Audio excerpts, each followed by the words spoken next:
All right, back again with another lesson. This lesson is adding fractions with unlike denominators. Okay, so I'm gonna probably run through two. One I'm gonna model with a picture, and one I'm just gonna do it. So we're gonna do 1/2 plus 1/4. All right, kids should know, especially with me, you've made 3 errors. If you give me 2/6 as an answer, you know you've made 3 errors with me. You added the denominators, you added the denominators, you added the denominators, and you added unlike denominators. So what they know is kids know at this point that we don't add the denominators, and we do not add unlike denominators. So what do we do? All right, what we want to get the kids to think of is, don't think about the fraction of 1/2. All right, we want you to kind of get the kids to think about the actual unit, meaning think of the denominator. Don't think of the whole fraction, just think of the denominator. Look at the fraction fourths and halves. Which fraction is bigger? Which fraction has more space? When we mean by bigger, which fraction has larger space? So if we look at the space for half and the space for fourth, all right, we see that 1/2, all this right here, has more space than 1 unit of a fourth. So that means we can decompose this. I know when we were younger, we did this thing called common denominator strategy, lowest common denominator.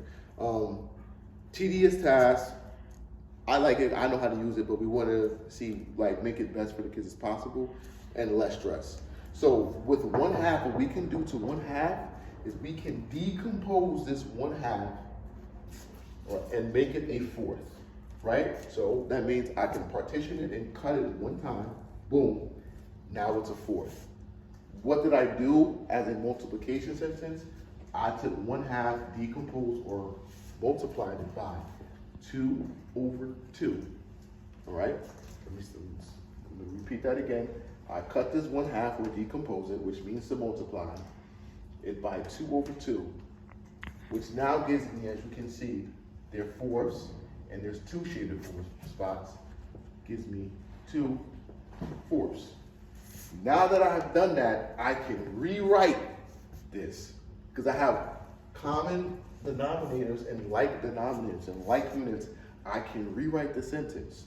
2/4 plus that original 1/4 is equal to 3/4. Okay?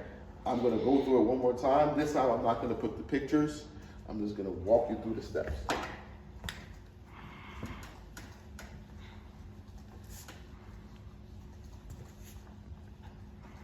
So for a problem like this, you might see this, 2/3 plus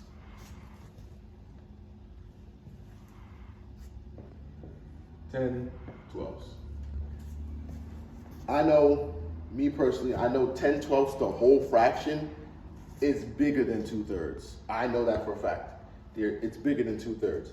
But we're not paying attention to the whole 10/12 or the whole 2/3. I'm paying attention to these denominators. Oops.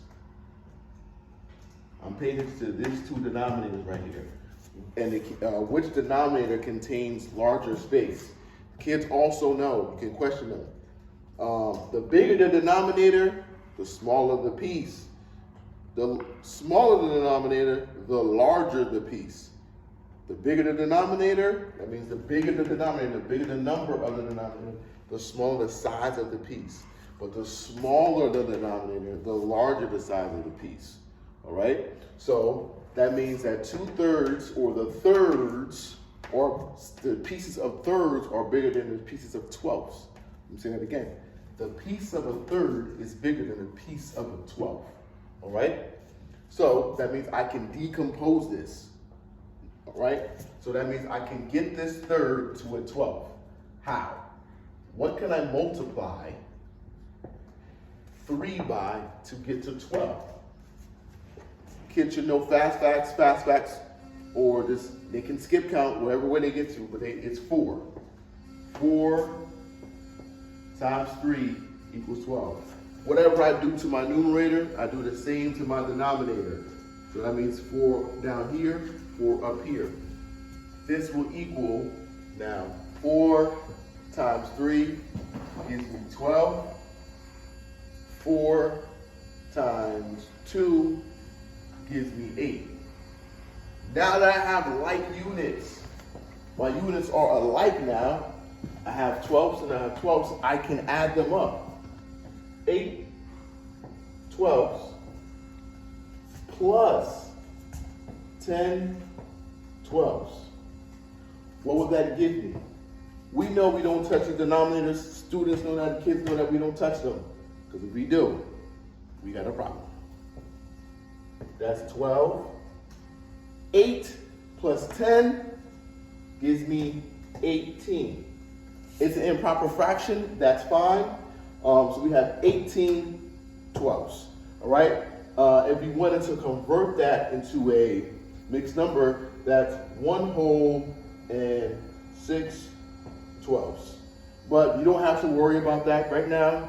I will take improper fractions as right answers. Everyone will take improper fractions as right answers. Another video on how to convert improper fractions into mixed numbers will be coming up shortly. Again, thank you very much. I did not try to rush this video, but you can pause at any time, rewind, and leave a comment, suggestion. Thank you again.